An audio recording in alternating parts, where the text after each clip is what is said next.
we show you how to get found online. Our internet marketing video tutorials teach you how to build your web presence, delivered in a relaxed, informal way. Between co-hosts Chelsea Benham and Keith Keller. Hey, it's Keith Keller in Melbourne, Australia, and today we're going to do a fantastic decoder on part 1 of Chelsea's 6 parts on the idea of online marketing. She is the goddess of this stuff, and I'm going to pull it apart. We've got 22 slides here, which is much more part of a bigger program that actually Chelsea teaches all day. So welcome to the call, Chelsea, and tell us a little bit about what you're going to talk about today. Thanks, Keith. Yeah, well, we're going to do a summary of what is one of 6 parts, as you said, of the Get Found Online Academy. And we start off with explaining what internet marketing is. As you see in this very cartoonish diagram that I brought up or created, online marketing really is the umbrella. It's what everything that we do on the internet to promote ourselves, to get found online, really falls under. Anything that you can see here when we're looking at it, media creation or email, landing pages, on down, we're really talking about subsets of what is online marketing as a whole. At the middle, I really did make larger and try and make more prominent the website, as you and I both agree and repeat over and over and over again. When we think about online marketing, we really are thinking about the website as the home base. It is the place where anybody who wants to build an online presence really must start as a business or an entrepreneur or someone who is interested in promoting themselves as a brand. They really need a home base, and that's going to start with the website. And then everything else is basically a subset of this big umbrella. And what I really like pointing out, and again, we say this frequently, people use the term internet or social media marketing and interchange that term with internet marketing as a whole. And for so many small business owners, that's really what they think internet marketing is. It's all about social media marketing. They don't understand that that actually is just a subset of the many myriad ways that we can promote ourselves online. And in fact, as you'll see in this presentation, as a summary of this presentation, that really is not the best place for most small businesses to start. I'm really excited about pulling this apart for that exact reason. We're going to talk it in length about this over the course of the 6 parts. But so many businesses think that they just need to slap up a few social networks and spend an hour or two networking with people, and that's marketing. But there's so much more to it than that. So lead us through these PowerPoints and just take your time and go through to some of these other points that you've made. I've had a look at the presentations today. It's unbelievable. Tell us what you're thinking. Well, let's start off with what we consider the basic recommendation for strategy to get found online. Of course, as I said before, we want to build a website. And it's not just the aesthetics, how pretty it looks.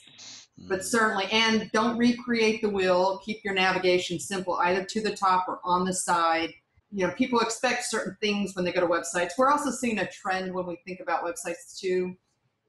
There's always things evolving on the internet, especially on the internet. It evolves so quickly. One of the things that is the new trend is keeping much more white space in and around the products and the website itself so that things stand out. And you want to use very clear, high DPI graphics that are actually saved as web objects, that they are all well optimized. Visuals are really starting to make a very, very major thrust because people are busy. They don't want to read through lots of stuff. That's right. And what you've said there is true. Lots of white space or a blank space. So that message, build a website, is very clear. It's not cluttered with images, and we've all seen those really terrible websites that have lots and lots of stuff on it. They look very dated, don't they? They look like something thrown back to the 1990s, early 90s. Yeah. And it just isn't the case anymore. We want to see actually more images than we want to see text. We'll get to that later in this summary of the presentation, but definitely how you build your website, like thinking about not only the aesthetics, but certainly what is on the inside or the back side of that. Being concerned with its DNA, how it's optimized, and what we're using to describe the website is critical. The other thing is that you want to create a blog. And most days, that blog can actually be integrated right into the website itself, not a separate entity. That blog is where you create new content. The website's an evergreen. It doesn't change a lot, but the blog, you want to update that daily. And more importantly, you could do it several times a day. This is where you can't really create too much. Unlike in social network marketing or media marketing, you can actually be posting too much and be thought of spammy, but that is not the case when we think about blogging. And then you want to, of course, create your social network accounts. And this is where most people have already started. They did this step first, and that's where they stopped. And it's probably going to be one of those, and that is Facebook. For a lot of small businesses, you and I know, we've talked to our clients, we've done our workshops.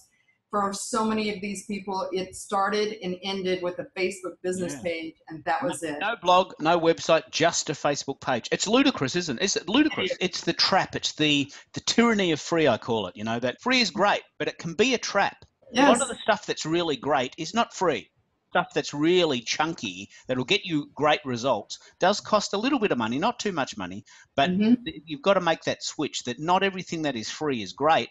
And a website isn't free. A website is not going to be free. And if it's free, then it's probably going to be too simplified for a good business website.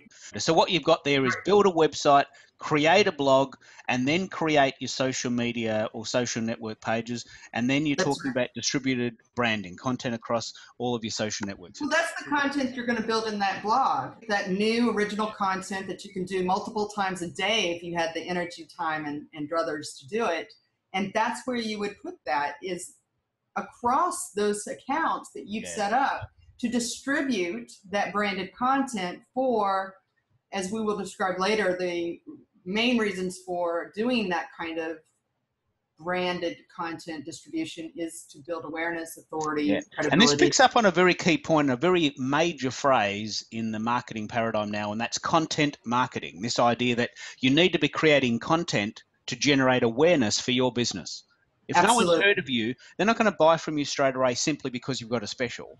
Create content about what you do. What do you offer? Why are you different? Why should someone read your blog, come to your shop? That is a major study about content marketing, content SEO, content optimization, is that if you create this stuff, but you do not know how to optimize it or where to distribute, effectively get it seen, then it's a lot of wasted time and effort. But that's a really big trend in the space today, is this content marketing. And some people like to think of it as free. And I will say that nothing, when we concern ourselves with time, is free. Time is money. That's a very important equation to know. How much is your time worth? How much do you charge yourself? How much would you charge for a replica of yourself? $50 an hour, $100 an hour? Time is money. Talk a bit about that, because there is this trap of free, isn't it?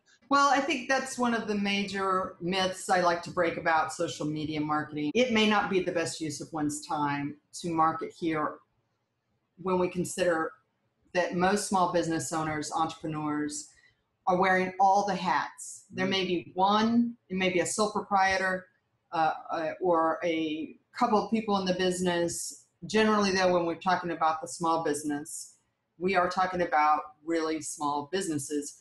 Is social media marketing or that type of marketing going to be a return on your investment in time or energies? And that's what I like to make people aware of and really think about when they start. Not that they shouldn't do it, but it is a matter of how much you should be doing, because social media marketing takes a lot of time to do effectively. It is not a overnight process to success. You may not really see any returns when you talk about financial returns in that space. I think that because it's social network marketing, social media marketing is now the darling, and that you see it when you turn on the television. They're saying, they're putting Twitter feeds on the programming. They're telling you log on to Facebook, follow us on Twitter. It's everywhere. It's a constant message we're getting. And yet, why use a social network to market your business is really the question someone needs to be asking themselves. I think people should actually immediately claim their name. before it gets taken. Mm. Because Well, I can tell you that for sure, because there's a hell of a lot of other Keith Kellers that I'm competing against, and it annoys me. I didn't realize that Keith Keller was such a popular name, but there's thousands of them. That is a concern, and most businesses really need to take that into consideration. The first thing you really ought to do is get your name, create your page in these social networks, create those accounts before it gets taken. And then let's discuss how much engagement and how much time you want to spend using those networks to promote yourself. You want to do that immediately.